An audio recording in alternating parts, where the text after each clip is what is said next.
show that tackles the big issues affecting the BVI and the rest of the Caribbean. Searches for answers to today's big questions and gives viewers a unique perspective on developing stories. Follow the big story with me, Kathy Richards, only on JTV.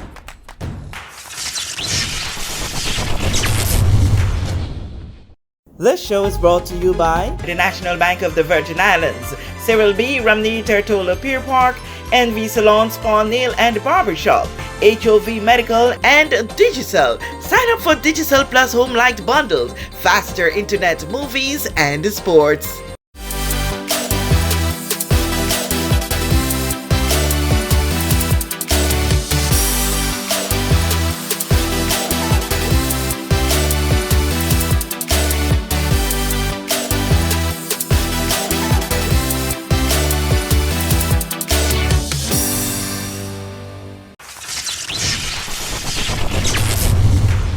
This is the big story. I'm Kathy Richards. I want to thank you so much for joining us for this edition. In studio with me is someone who I've had several interviews with before, Joash Victor.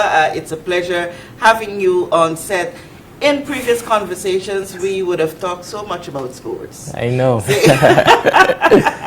And surprisingly, not surprisingly, but also important, we want to talk about something that's different. Not sports or any of that, but the topic of being aware of your mental state. Ever so often we hear of the advocacy to pay attention to our mental health. Everyone is affected in some way or the other, and despite all you do, all the glories that we see you doing, Joash, doing all the best you can in the sporting arena and all of that, you are willing to share your story about your struggle maybe in taking care of your mental health. Start us off. First of all, why it is you thought it necessary to share your story? You know, I thought it necessary to share my story because, you know, in the Caribbean in general, you know, mental health, we don't really, you know, we kind of stigmatize it in a way that shuns you away, like makes you feel like you're less capable of doing certain things or feel less of yourself. But, you know, I've been through, you know, a lot. I have a story to tell, which I'm, you know, about to do through my music. You know, that's why I do my music as well.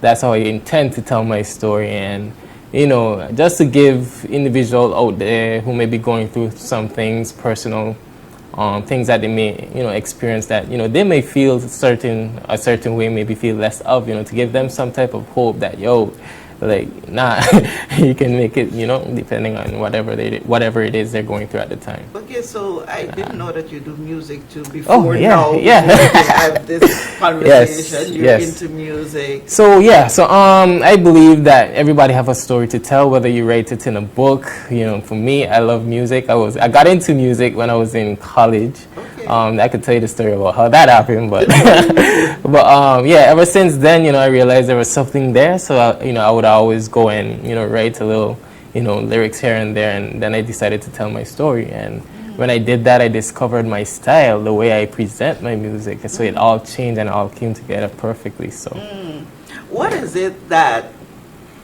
sparked you going public with your story? Tell us that moment, or what we would say, the straw that broke the camel back that says to you, I can't be silent on this anymore. Whew. Man, for me, my relationship with God, I would say, kind of led me to, you know, wanting to tell my story more. Because, you know, people who go through certain things may feel like they're alone. And, you know, when you're in relationship with God, you're never alone. And for me, you know, knowing my story and knowing where I came from and seeing the benefits of that relationship, you know, I can't hold it to myself, because for me it's like, you know, the scripture says, show your good works and let it shine before men so that they could praise their heavenly Father who's in heaven. So it's like, for me, you know, for me to be fully committed in that, you know, to be fully committed in my relationship with Christ, it's like I have to tell this story. Like, I can't keep it to myself. Tell us. Yeah, so tell you the story. Yes, tell us. Okay, so my journey with this started in college, I would say. I came back on vacation at the time, I think it was a Christmas break. And, I was excited, I come fresh out of college. I was like, yes, I'm coming back to help my parents, help my family. My father is a fisherman, so, I was helping him with the business and stuff like that at the time. So I was very energetic. Unfortunately, that came to an end. That came to an abrupt end, unfortunately. But after that, there are certain things that happened in my life that, that led to me experiencing high levels of emotion. You want to tell us about those certain things? Those certain things, yeah. Right. So, right. So there's so much, as I said at the time, I was very hyperactive. I was very on the way, like I was ready to work, I ready to contribute. Led to the point where, I couldn't sleep at night. I had experience, I couldn't sleep. I would just keep thinking of solutions, keep thinking of ways to, solve different things, and reach to the point where I couldn't sleep, and it led to a panic attack, which ended up, me leading into the hospital and stuff like that. Wow. So when I was in a hospital, they diagnosed me with for having a maniac episode at the time. I didn't know what I was. They were telling me, I was like, okay. I mean, I didn't feel no kind of way different, but I realized that I wasn't being myself at the time. I was very erratic, and during that time, I was still going back to school and stuff. And when I was in school, I actually had more episodes when I was in school. Wow. Because, I was staying up late at night studying, thinking it's normal thing to, just stay up and study. Because, I'm a very ambitious, very competitive individual. So when I go to school, it's like I ain't getting nothing less than an A. Okay. So, I would, no matter what it takes, if I got to study 3 nights in a row, I'll stay up and study, and I'll feel good about it. I'll be like, yo, I did that. Without sleep. And, sleep is very important. Yeah. Let me put that out there and make sure you get your rest, no matter how hard you're working. But yeah, so it led to that, and I had to take some time out of college as a result of that. I had some, they call it mental breakdowns in college, because everybody knew. When I went to Missouri Southern, a lot of people from the BVI go to there, so then word got spread around, and they were concerned for me. Mm-hmm. But for me personally, I took that time to get closer to God, my relationship with God, and that is what ultimately pulled me through, because a lot of things were revealed to me. They say when you seek, you shall find. And I must say I found, and it led to me, wanting to share my story of how I overcame that, and how having a relationship with, God could help you through those times. How you overcame? Yeah, so I did a lot of soul searching, a lot of seeking, a lot of, getting to know myself, accepting myself for who I was at the time, because, society has a way of painting an image of what somebody should be, or causing individuals to not want to embrace their true self, no matter what other people might think of you. And I must say, my current job working as a sales agent for Massa has helped me in that regard, because I'm required, I have to go out and talk to people to sign them up and what's not. And at the time when I was starting out at Massa, I was at the lowest point in my life. I had just come off an episode. I had a situation with my dad that went viral. I was on the news site and all kind of things. So people kind of shunned me off in a way, like something going on with him. So I was at my lowest point. I was working construction. I ended up working construction as labor. People like, what's going on with Josh or Josh? And my peers, they're doing what they're doing and looking at me like, Josh, like, what are you doing? Like, come join me, But for me, I always wanted to stay on the right path. I always wanted to show that, I don't have to go that route. Like, I had faith that, eventually I'll make it to where I am and where I am today. And I stuck with it. I cried out. Whew, oh my God, I have a video I could show you guys.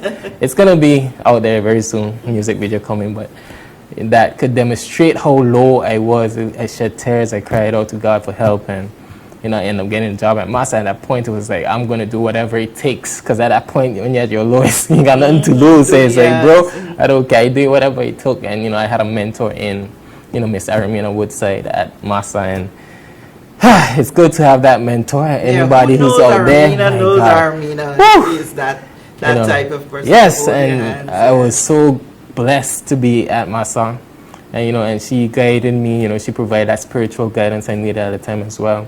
And I put myself in situations that was very uncomfortable. Even now, I am doing the same thing in this very moment.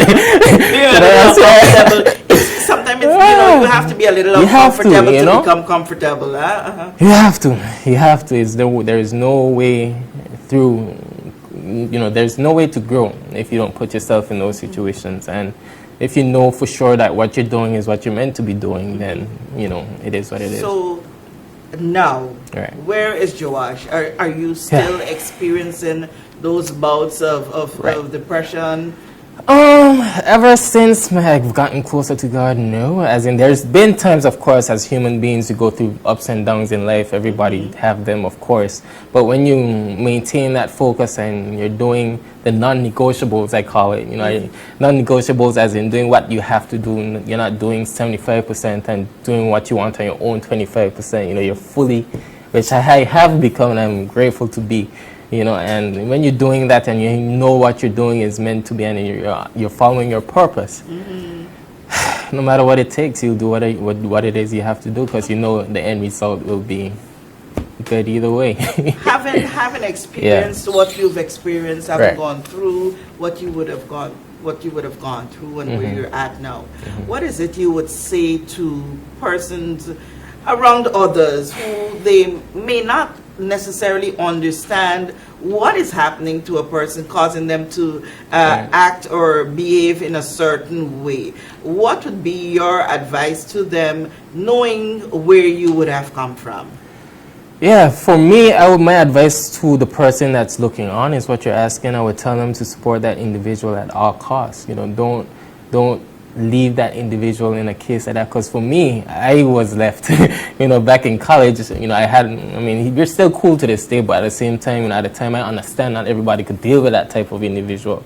So I had an understanding of that, but at the same time, I still have friends that stuck around me, that stuck there for me through thick and thin, and them is the people I still close to this day. And I call everything, they call me, always talking, it's like family, And I would say having that backing, having that support, just showing yourself, just showing up, just being there for that person, and just being there. And when they overcome that challenge, they will be gratefully.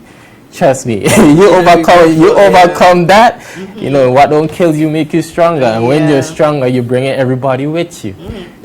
On the other side of things, there are so many people who are depressed to a level where they keep it down in their stomach. They tell themselves that, hey, I could deal with, I don't need no one in my business. I am going to deal with whatever I'm going through.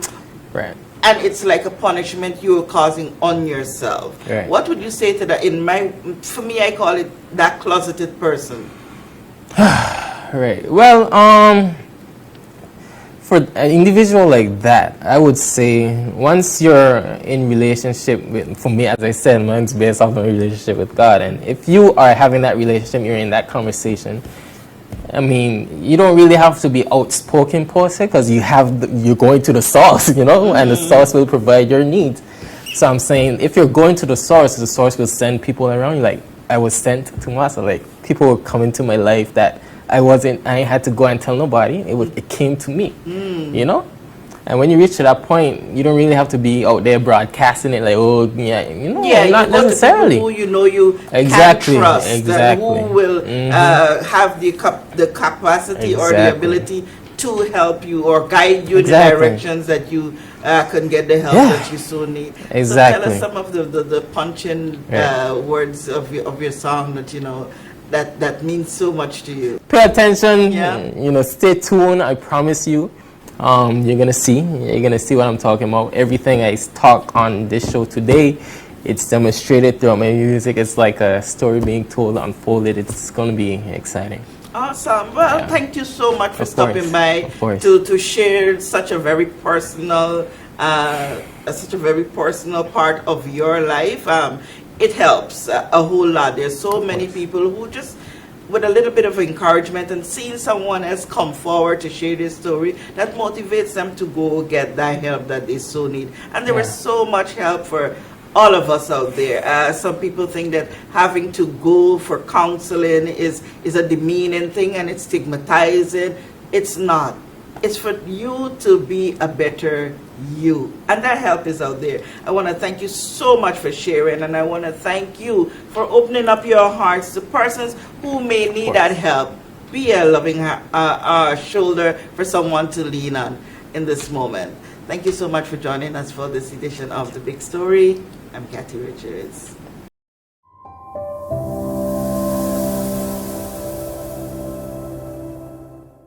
We know that where you choose to bank matters, and it is your vote on what your funds do in strengthening our community. As your official Bank of Paradise, we invest and support the lifeblood of our economy by helping in the realization of personal goals for homeownership, education, and entrepreneurial visions, which support small businesses. We make it our place to connect with persons and worthy causes, and we have been doing so for more than 30 years. Where your money goes and what your dollars empower are your choice. And we thank you for choosing us, a bank that gives where it matters the most, for you, for our community, and a happier tomorrow. The National Bank of the Virgin Islands.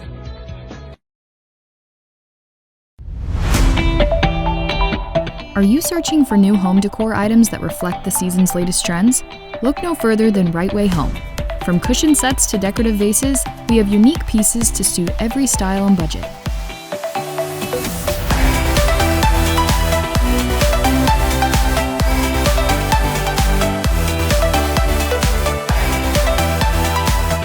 Discover your right find at the right price, only at Right Way Home and Right Way Stores.